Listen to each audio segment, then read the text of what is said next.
Jika dirunut balik, sebenarnya orang Portugis adalah pihak Eropa yang pertama kali mencari lada dan rempah-rempah secara langsung ke Nusantara.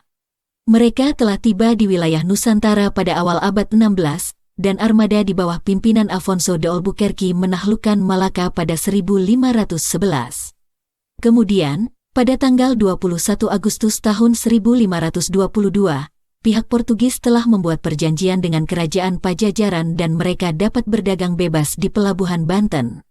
Namun begitu, mengapa malah pihak Belanda yang mendapatkan semua keuntungan kolonial? Mengapa mereka yang akhirnya dapat mendirikan VOC dan selanjutnya berkuasa hingga menjelang Perang Dunia II? Kabar angin menyebutkan bahwa ini semua gara-gara orang tak kompeten bernama Don Lorenzo de Brito. Ceritanya, balik pada tahun 1594, saat Raja Portugal Spanyol, Felipe II, melarang kapal Belanda untuk berlabuh di pelabuhan Lisbon. Larangan itu tidak hanya untuk Belanda saja, tetapi juga untuk pihak Inggris. Pihak Belanda dilarang, karena memang kedua negara ini bermusuhan. Pada saat itu Portugal menguasai wilayah Belanda, tetapi mendapat perlawanan, hingga terjadi perang sejak 1468.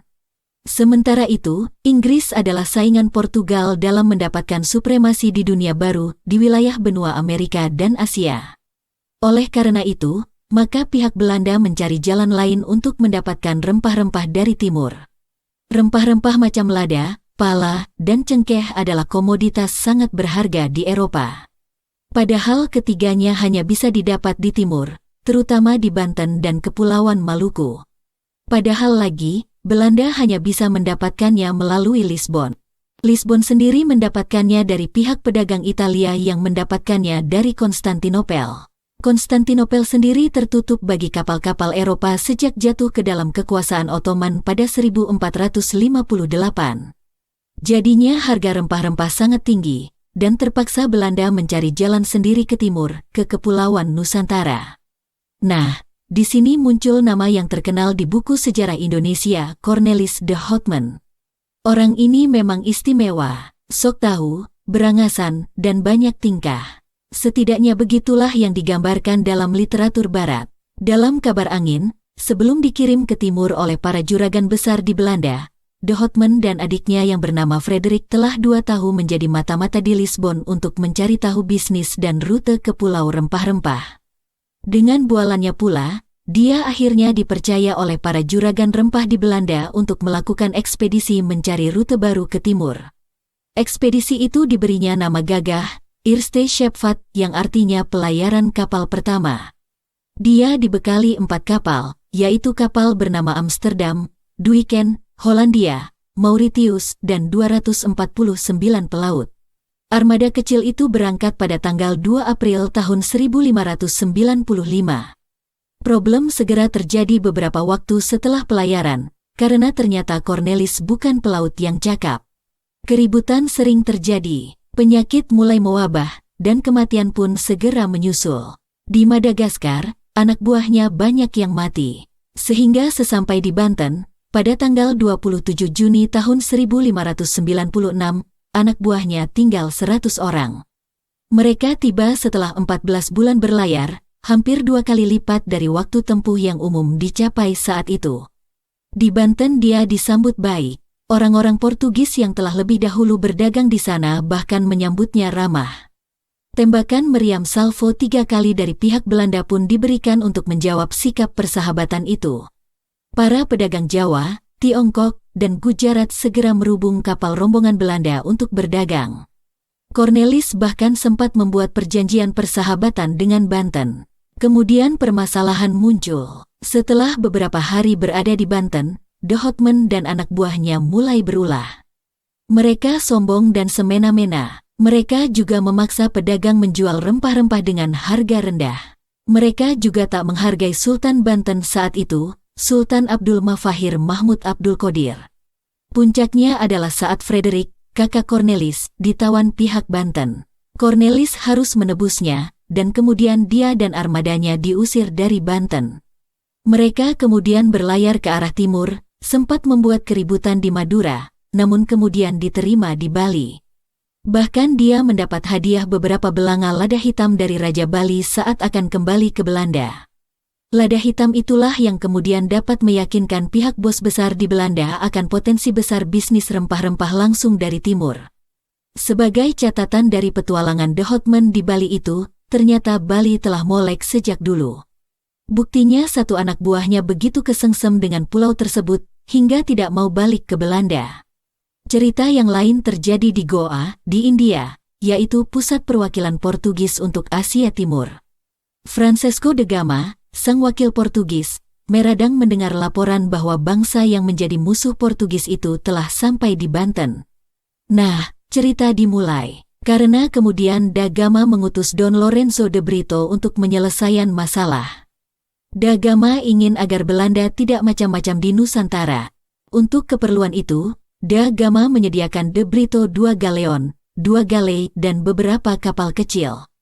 Galeon adalah kapal layar besar, sementara galei adalah kapal dayung bergeladak rendah. Pesan Da Gama pada Lorenzo de Brito jelas, yaitu jangan ikut campur dengan urusan dagang, pelayaran, dan politik negara-negara di Nusantara, termasuk Banten tentunya. Da Gama tahu betul nilai perdamaian yang terbentuk antara Portugis dan negara-negara di Nusantara selama itu. Urusan mereka hanya dengan armada dagang Belanda di bawah Cornelis de Houtman. Sesampai di Banten, De Brito mendapat keterangan bahwa Cornelis de Houtman telah kembali ke Belanda. Memang benar, pada saat De Brito berada di Banten, de Houtman telah sampai di Amsterdam, Belanda. Mendengar kabar tersebut, De Brito meradang. Dia lupa dengan perintah tegas Da Gama agar tidak macam-macam dengan pihak pribumi. Dalam kegeramannya, dia merasa perlu untuk memberi peringatan keras pada Sultan Banten. Bentuknya adalah penghinaan pada beliau, dengan menegur agar jangan sampai berhubungan dengan Belanda lagi. Lebih dari itu, dia juga menuntut ganti rugi yang besar. Dia juga mulai menyerang kapal Banten. Pihak Banten tidak tinggal diam. Perlawanan sengit dilakukan. Hasilnya armada De Brito kalah. 2 kapalnya bahkan sampai dapat ditawan pihak Banten. Dan De Brito sendiri, untungnya, dapat meloloskan diri ke Malaka.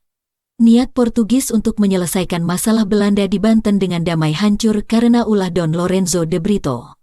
Sengketa yang jarang dicatat sejarah ini, pada akhirnya juga berdampak pada supremasi Portugis di Nusantara.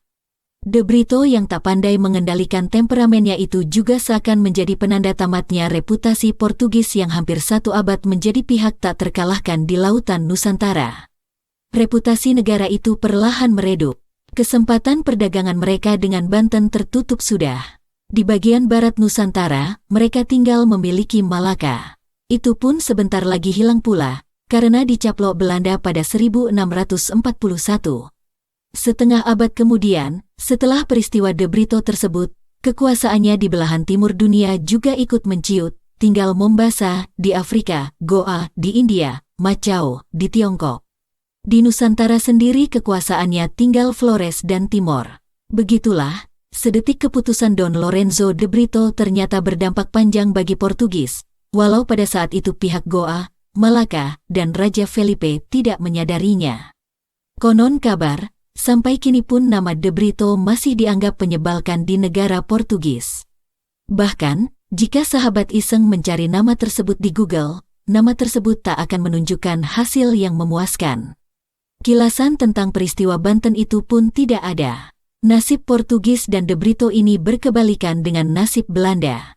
Tahu ada potensi besar, pada 1658 mereka mengirim kembali 1 armada, besarnya 2 kali armada De Houtman. Kali ini dipimpin oleh orang yang kompeten dan beradab, namanya Jacob van Neck. Nah, armada van Neck ini akhirnya mendapat untung gede. Rempah-rempah yang mereka dapat memberikan keuntungan 400%. Potensi menggiurkan ini akhirnya membuat pihak pengusaha Belanda membuat kongsi usaha pada 1602, dan kelak terkenal dengan nama VOC. Lantas bagaimana dengan De Houtman?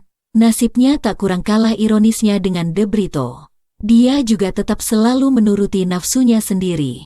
Pada pelayaran keduanya, dia membuat masalah di Aceh. Namun, kali ini dia akan ketemu batunya. Dan batu itu bukan sembarang batu, namun permata, seorang perempuan luar biasa yang kemudian menjadi salah satu pahlawan nasional Indonesia, Kemala Hayati.